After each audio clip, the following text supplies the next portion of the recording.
So hi everyone, once again welcome back to my channel. My name is Shashi Kumar and currently I am pursuing my third year MBBS. तो यार इस video को शुरू करने से पहले मैं तुम्हें एक छोटा सा वार्निंग ये दे रहा हूँ कि अगर तुम अभी पढ़ाई कर रहे थे या फिर पढ़ने जा रहे थे, ठीक है, तो तुम अभी इस वीडियो को मत देखो, क्योंकि ये वीडियो बहुत ही ज़्यादा डिटेल वीडियो, इसमें मैं बहुत कुछ तुम्हें सिखाऊंगा। जब तुम फ्री हो जाना पढ़ाई से तब ये वीडियो देखना, क्योंकि यार अभी लिटरली तुम्हारे लिए पढ़ाई बहुत बहुत ज़्यादा ज़रूरी है इस पॉइंट ऑफ टाइम पे। लेकिन एक और बहुत इंपॉर्टेंट चीज़ ज़रूरी है, वो ये है कि यार बहुत बार ऐसा होता है ना कि एक बड़ा मिस्टेक होता है काफ़ी सारे बच्चों से कि वो 2 साल 3 साल 4 साल बहुत अच्छे तरीके से प्रिपरेशन करते हैं, लेकिन वो एक मिस्टेक करके आ जाते हैं। वो होता है नीट के फाइनल पेपर में प्रॉपर टाइम मैनेजमेंट नहीं होता है, बहुत सारा सिली मिस्टेक करके आ जाते हैं। पेपर थोड़ा सा अगर एनटीए ट्विस्ट कर देते हैं 2022 के जैसा, तो वो पेपर वो सॉल्व नहीं कर पाते हैं। स्ट्रेटजी क्या अपनाना चाहिए पेपर सॉल्व करते समय, वो उन्हें सही तरीके से पता नहीं होता है, जिसकी वजह से यार मतलब जो अच्छे बच्चे भी होते हैं ना, वो स्कोर नहीं कर पाते हैं। ठीक है, तो इस वीडियो में तुम्हें बहुत सारा बातें बता रहा हूँ जो तुम्हें जानना बहुत ज़रूरी है। शायद तुम्हें पता हो कि मैंने नीट 2019 फर्स्ट अटेम्प्ट में क्रैक किया था, सिलेक्शन भी फर्स्ट अटेम्प्ट में हुआ था। तो उसमें हमने बहुत कुछ ना प्लान्ड वे में किया था यार, कि अगर ऐसा मेरे साथ होगा तो मैं ये करूँगा, अगर मेरे साथ यही सिचुएशन आएगा तो मैं ये स्टेप लूँगा। तो ये प्लानिंग ना तुम्हें पहले से करनी होगी, और अगर तुम सोच नहीं पा रहे हो कि क्या प्लानिंग करना चाहिए, तो this is the best ever video for you all. हर एक चीज़ मैं तुम्हें बताऊंगा, हर एक चीज़ तुम्हें इस पॉइंट ऑफ टाइम पे क्लियर हो जाएगा। क्वेश्चंस को कैसे अटेम्प्ट करना है से लेके हर एक चीज़ तुम्हारा क्लियर हो जाएगा। ठीक है, वीडियो थोड़ा सा लंबा हो जाएगा, आई डोंट नो, तुम स्पीड इंक्रीज करके देख सकते हो, बट सीखना जरूर, हर एक चीज़ को सीखना। ठीक है, शुरू करते हैं। यार इस वीडियो को बनाने का मेरा मेन मोटिव ये है कि तुम जब नीट 2023 का पेपर अटेम्प्ट कर रहे होगे, तुम्हारा 0% सिली मिस्टेक होगा, मतलब बहुत कम सिली मिस्टेक होगा, और एक और कि 100% तुम टाइम मैनेज कर पाओगे। जो तुम्हारा 3 घंटा 20 मिनट जो मिलेगा, वो पूरा का पूरा टाइम तुम मैनेज कर पाओगे अच्छे तरीके से। ठीक है, वीडियो को हम शुरू करते हैं यहाँ से। सबसे पहली चीज मैं तो बता रहा हूँ कि आखिर इस वीडियो को मैं अभी क्यों बना रहा हूँ। तो इसके पीछे रीजन बस ये है कि अभी तुम्हारे पास बहुत सारा टाइम बचा हुआ, 10 दिन 12 दिन, जब भी वीडियो देख रहे हो आपके पास है, तो तुम यहाँ पे फुल मॉक टेस्ट दे के जो चीज मैं अभी बताऊंगा उस चीज का प्रैक्टिस कर सकते हो। ठीक है, दूसरा चीज मैं बता रहा हूँ कि एक दूसरा पॉइंट ये है कि OMR शीट कैसे फिल करना है। इसमें भी बहुत सारे बच्चे मिस्टेक करते हैं, तो तुम्हें अगर प्रॉपर स्ट्रैटेजी नहीं पता है OMR शीट फिल करने का, तो तुम थोड़ा सा वेट कर लो, हो सके तो मैं एक वीडियो बना दूंगा। लेकिन यार OMR में कोई गलती नहीं करना, दूसरा स्टेप यही कि OMR में कोई गलती नहीं करना। इसके लिए मैं हो सके तो डिटेल वीडियो बना दूंगा, मुझे कमेंट करना अगर तुम्हें रिक्वायरमेंट होगी थी। ठीक है, तीसरा पॉइंट अब मैं तुम्हें बता रहा हूँ कि how to attempt NEET 2023 paper.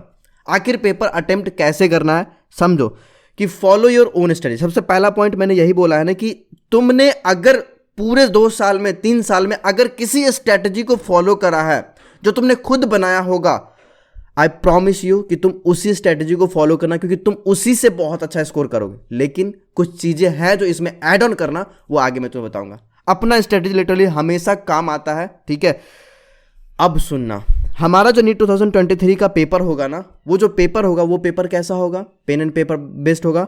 हमारे पास उसमें क्या है ना कि हर एक सब्जेक्ट में सेक्शन ए सेक्शन बी करके होगा। जिसको नहीं पता है वो थोड़ा सा समझ लो, जिसको पता है वो स्किप करके चले जाना। सेक्शन ए और सेक्शन बी करके हर एक सब्जेक्ट में होगा, जहाँ पे 35 और 15 क्वेश्चंस होंगे। जहाँ पे एक और मैं तो बता दूं कि ये जो 15 क्वेश्चन होते हैं, इसमें से हमें 10 क्वेश्चन को अटेम्प्ट करना होता है, 5 क्वेश्चन को छोड़ना होता है। और अगर तुम 15 क्वेश्चन के 15 क्वेश्चन अटेम्प्ट कर रहे हो, ज़्यादा समझदार हो तो तुम ये सुन लो कि तुम्हारा स्टार्टिंग का जो 10 क्वेश्चन होगा ना, तुम OMR शीट जब फिल किए होगे तो स्टार्टिंग का 10 क्वेश्चन ही तुम्हारा काउंट होगा। ये नहीं कि अगर स्टार्टिंग के 10 क्वेश्चन उसमें कुछ गलत किए तो उससे वो लोग उधर वाले से ले लेंगे, ऐसा नहीं करेंगे। स्टार्टिंग के 10 क्वेश्चन तुमने गलत करा सही करा वही काउंट होगा। ठीक है, तो ये चीज़ का ध्यान रखना।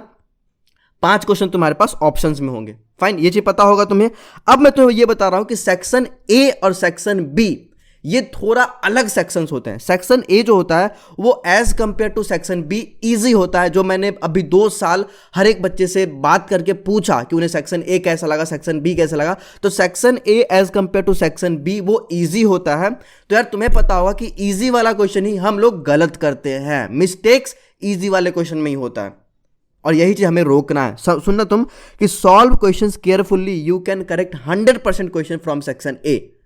ठीक है, लेकिन उसके लिए तुम्हें इस क्वेश्चन को केयरफुली सॉल्व करना होगा। सुनना, तुक्का तुम्हें लास्ट के समय में लगाना है। ठीक है, तुक्का देखो, तुक्का कब लगाया जाता है? जब तुम पूरा पेपर अटेम्प्ट कर लो, फिर तुम्हें 2 से 3 क्वेश्चन बचता होगा यार कि ये भी क्वेश्चन सॉल्व कर ही देते, शायद ये ए ऑप्शन सही होगा, तो लास्ट में तुक्का लगाया जाता है। स्टार्टिंग से तुक्का नहीं लगाना, ठीक है।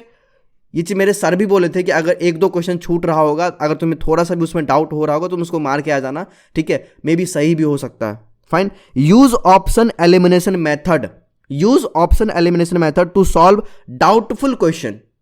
डाउटफुल क्वेश्चन में एलिमिनेशन मेथड लगाना, मतलब कि अगर तुम्हें लग रहा है कि ये 4 ऑप्शन है ए बी सी डी करके, अब तुम्हें ऐसा महसूस होगा यार कि बी और सी तो होगा ही नहीं, हमें लग रहा है कि ए और डी होगा, तो यहां पे तुमने क्या किया, बी और सी ऑप्शन को टोटली एलिमिनेट कर दिया। तो ये वाला चीज को भी अप्लाई करना है तुम्हें पेपर देने के समय में। अब एक और बहुत इंपॉर्टेंट चीज बता दे रहा हूं, वो सिली मिस्टेक कैसे नहीं करोगे इजी क्वेश्चंस में, क्योंकि ये वीडियो का थंबनेल में तुमने यही देखा होगा कि 0% सिली मिस्टेक पे काम करना है, ठीक है। तो वो चीज तुम अभी से ही प्रैक्टिस करना कि सिली मिस्टेक कैसे नहीं करेंगे। सुनना कि तुम्हें जब भी तुम क्वेश्चन पढ़ते हो ना, तुम्हें क्वेश्चन को सही तरीके से पढ़ना है। पेन को यूज करना, लाइक क्वेश्चन है ये, अंडरलाइन करते रहना, ठीक है। और जो सबसे मोस्ट इंपॉर्टेंट पॉइंट होगा ना, उसको मार्क कर देना, मतलब जो पॉइंट ऑफ क्वेश्चन होगा ना, उसको मार्क कर देना, ठीक है। कि लाइक क्वेश्चन में क्या पूछा गया, उस चीज को तुम मार्क कर देना, ठीक है। और सॉल्व क्वेश्चन कंप्लीटली। जब तुम क्वेश्चन को सॉल्व करो फिजिक्स में, बायोलॉजी में, केमिस्ट्री में, ठीक है, तो क्वेश्चन को पूरा सॉल्व करना। ऐसा नहीं कि यार आधा स्टेप किए और कंक्लूजन निकाल के मार दिया ऑप्शन, नहीं। तुम्हें क्वेश्चन को प्रॉपर सॉल्व भी करना है। और लास्ट पॉइंट कि जब तुम क्वेश्चन सॉल्व करने के बाद ऑप्शन को टिक करने जा रहे हो, तो बाकी के ऑप्शन को भी एक बार देख लेना, एटलीस्ट एक बार देख लेना कि यार बाकी के ऑप्शन तो सही नहीं है। ये चीज का कंफर्मेशन तुम्हें करना है, क्योंकि सिली मिस्टेक में क्या होता है कि हम बस अंधाधुंध मार देते हैं, तो वो सिली मिस्टेक हो जाता है, ठीक है। तो क्रॉस चेक भी करना है एंड थिंक वंस। एक बार जैसे कोई सिली क्वेश्चन, जैसे ही कोई इजी क्वेश्चन मिले ना, तो एक बार सोचना यार कि इजी क्वेश्चन गलत करते हैं लोग, इजी क्वेश्चन गलत करते हैं, तो तुम्हें उस समय थोड़ा रुक के सोचना यार कि मुझे गलत नहीं करना, ठीक है। सेक्शन बी के केस में क्या है कि सेक्शन बी थोड़ा सा टफ होगा, तुम्हारे लिए लेंदी होगा, यहाँ पे टाइम टेकिंग होगा, स्टेटमेंट टाइप क्वेश्चन ज्यादा होगा, असर्शन रीजन होगा, तो इसको समझदारी से सॉल्व करना है। आगे मैं तुम्हें बताऊंगा, सब कुछ बताऊंगा, लिखा है मैंने, थोड़ा सा वीडियो लंबा हो जाएगा यार, बट कोई नहीं, पूरा देखना, ठीक है।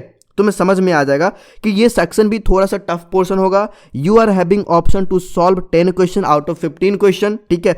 What you have to do in this section, तुम्हें करना क्या, सुनना कि सेलेक्ट द क्वेश्चन। सबसे पहले कि वो 15 में से 10 क्वेश्चन को सेलेक्ट कर लो कि इस 10 को मुझे सॉल्व करना है। ये नहीं कि 15 के 15 क्वेश्चन को ट्राई कर रहे हैं, एक नहीं हुआ, यार ये नहीं हो, चलो अब दूसरा करते हैं, उसमें भी तुम्हारा टाइम जाएगा। इसलिए तुम्हें पहले सेलेक्ट कर लेना है कि इस 15 में से मुझे 10 ये क्वेश्चन को सॉल्व करना है, ठीक है। हो सकता है इसमें 2 से 3 मिनट लगेगा, लेकिन तुम्हारा बहुत सारा टाइम तुम्हें इसमें बचा देगा, ठीक है। क्योंकि तुम सब क्वेश्चन को ट्राई करोगे और वो नहीं बनेगा, फिर तुम टाइम तुम्हारा वेस्ट हो गया, तुम क्वेश्चन भी सॉल्व नहीं कर पाओगे, ठीक है। तो डोंट अटेम्प्ट दोज क्वेश्चन जो कंप्लीटली समझ से बाहर होगा। सेक्शन बी में ऐसे क्वेश्चन आएंगे जो तुम्हारे समझ से बाहर होगा, तो उस क्वेश्चन को अटेम्प्ट भी नहीं करना, बाकी क्वेश्चन को देखो, ठीक है। क्लियर सॉल्यूशन लिखना, क्योंकि सेक्शन बी का क्वेश्चन क्या होगा, लेंदी होगा। In case of physics, in case of chemistry, physical chemistry, question थोड़ा लेंदी होगा। तो जब तुम उसका सॉल्यूशन कर रहे होगे ना, सॉल्यूशन को थोड़ा क्लियर करना, क्योंकि अगर एक बार में क्वेश्चन नहीं बना, तुम इसको कुछ देर के बाद दोबारा से आके सॉल्व करोगे, तो तुम्हें पता होना चाहिए कि यार इसको मैंने इतना स्टेप पहले कर रखा था, ठीक है। अब देखो मस्ट नो चीज मैं तुम्हें बता रहा हूं कि मार्क दोज क्वेश्चन जो ना बने, ठीक है। अगर कोई क्वेश्चन तुमसे नहीं बन रहा है तो उसको मार्क कर लेना, लेकिन हम सॉल्व कर लेंगे।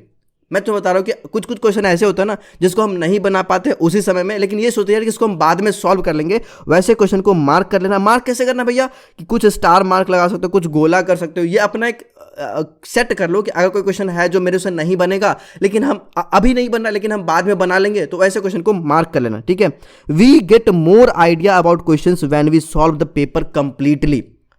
सुनो, एक चीज बहुत इंपॉर्टेंट बता रहा हूँ, ये तुमने भी फील करा होगा, जब तुम कोई पेपर को अटेम्प्ट कर रहे होते हो, तो पेपर को अटेम्प्ट करते समय क्या होता है, कुछ क्वेश्चन हमें उसी पॉइंट ऑफ टाइम पे नहीं बनता, उसी पॉइंट ऑफ टाइम में हिट नहीं करता। लेकिन जब पेपर को और सॉल्व करते हैं ना, आगे हम बढ़ते हैं, तो कभी कभी हमें क्या होता है कि कुछ देर के बाद वो हिट कर जाता है। तो तुम्हें थोड़ा सा वेट करना है ऑप्शन को टिक करने से पहले। वैसे क्वेश्चन को स्टार मार्क या फिर गोल करके पॉइंट कर लो कि इसको हमें बाद में दोबारा से देखना है, ठीक है। Skipping of question if fill, देखो अगर कोई क्वेश्चन तुम्हें लगता है कि यार ये लेंदी जा रहा है, टाइम टेकिंग लग रहा है, तुम्हारा दिमाग वहां पे काम नहीं कर रहा है, तो वहां पे क्वेश्चन को स्किप करना बहुत जरूरी है, बहुत जरूरी है। अगर तुम स्किप नहीं करोगे तो तुम्हारा मैक्सिमम टाइम वहां पे चला जाएगा, क्वेश्चन तुम सही नहीं कर पाओगे। क्वेश्चन को राउंड करो, स्किप कर लेना, ठीक है। आगे क्वेश्चन है, एक और बहुत चीज बता दो, बहुत इंपॉर्टेंट चीज बता दो कि अगर तुम्हें पेपर ऐसा फील होता है कि पेपर के जो पार्ट से मैंने स्टार्ट करा है, if you find easy question then think about, अच्छा ये तो मैंने बता दिया कि एक और बहुत इंपॉर्टेंट मैं यहां पे ऐड कर दे रहा हूं कि अगर तुम्हें पेपर का कोई भी पार्ट, जैसे तुमने पेपर उठाया और स्टार्टिंग में कोई भी पार्ट तुम्हें लग रहा है कि यार ये टफ है, तो तुम घबराओ मत, उस पार्ट को स्किप करो। फिजिक्स में अगर तुम्हें टफ लग रहा है, जाओ केमिस्ट्री सॉल्व करके आओ। बायोलॉजी अगर तुमने उठाया, बायोलॉजी तुम्हें टफ लग रहा है, तुम जाके केमिस्ट्री सॉल्व करके आओ। मतलब कोई पार्ट अगर तुम्हें टफ लगना शुरू हुआ ना, तुम उसको स्किप करके दूसरे पार्ट पे चले जाओ। ये एक बहुत इंपॉर्टेंट स्ट्रैटेजी, इसको तुम अपनाना, ठीक है। अब सुनना कि 2022 के पेपर के अकॉर्डिंग स्टेटमेंट बेस्ड क्वेश्चन आएगा यार, असर्शन रीजन भी आएगा। तो how many of the above statements are correct type का क्वेश्चन आएगा, ठीक है। तो बी केयरफुल ऑफ मिस्टेक, यहां पे तुम मिस्टेक करोगे।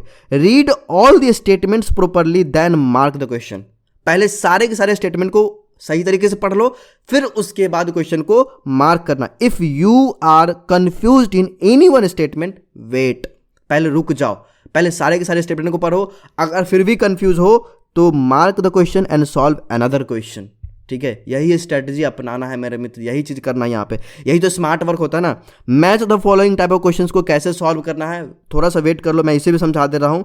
लेकिन पहले तुम ये समझ लो कि सॉल्यूशन क्लियर करना, ये चीज मैंने पहले बता दिया ताकि तुम दोबारा से पढ़ सको। ऑप्शन टिक करने से पहले अदर ऑप्शन को भी देख लेना है कि वो सही है या नहीं, ये चीज मैंने बता दिया कि अगर पेपर का कोई भी पार्ट तुम्हें टफ लगता है या फिर टफ महसूस होता है, तुम उस पार्ट को स्किप करके दूसरे पार्ट पे जाओ और उस पार्ट को सॉल्व करो, ठीक है, सो दैट कि तुम्हारा टाइम इफेक्टिवली यूज हो पाए और तुम एक प्रेशर में ना आओ, ठीक है। ये चीज भी तुम्हें बता दिया। अब देखो कंप्लीट पेपर अटेम्प्टिंग स्ट्रेटजी में तुम्हें बता रहा हूं, ये पार्ट सुन लेना, बहुत इंपॉर्टेंट है कि हमारे पास बायोलॉजी का है,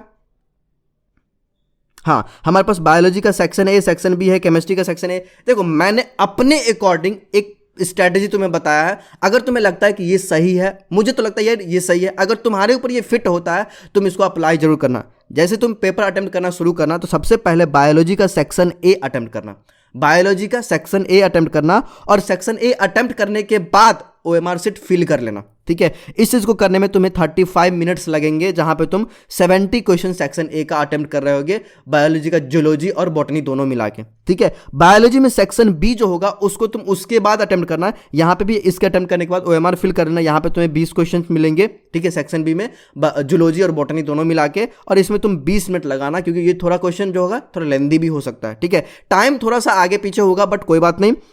उसके बाद तुम्हारा बायोलॉजी के सेक्शन बी के बाद केमिस्ट्री का सेक्शन ए करना, ठीक है, जहां पे तुम्हारा 40 मिनट लग रहा होगा, क्योंकि यहां पे क्वेश्चन क्या है, हमारे पास 35 क्वेश्चन है, इसमें थोड़ा सॉल्यूशन टाइप क्वेश्चन होगा, तुम सॉल्व भी करना पड़ेगा, ठीक है। तो उसके बाद तुम सेक्शन बी ए करना, और उसके बाद फिजिक्स का सेक्शन ए करना, ठीक है, वहां भी तुम्हारे 35 क्वेश्चन तुम 40 से 50 मिनट में सॉल्व कर रहे होगे। उसके बाद सेक्शन बी करना। अब एक और इंपॉर्टेंट चीज तुम देखो कि सबसे लास्ट में मैंने केमिस्ट्री का सेक्शन बी रखा है, तुम इसको रिप्लेस भी कर सकते हो, लेकिन एक चीज ध्यान रखना कि लास्ट के लिए तुम्हें सेक्शन बी एक चीज ध्यान रखना कि लास्ट के लिए तुम्हें ईजी वाला पोर्शन रखना है, क्योंकि यार क्या होता है ना, जब हमारा लास्ट टाइम खत्म होते रहता है तो हम घबरा जाते हैं, और उस समय के लिए अगर तुम फिजिक्स रखोगे तुम शायद सॉल्व नहीं कर पाओगे। तो लास्ट के लिए ईजी पोर्शन छोड़ के रखना।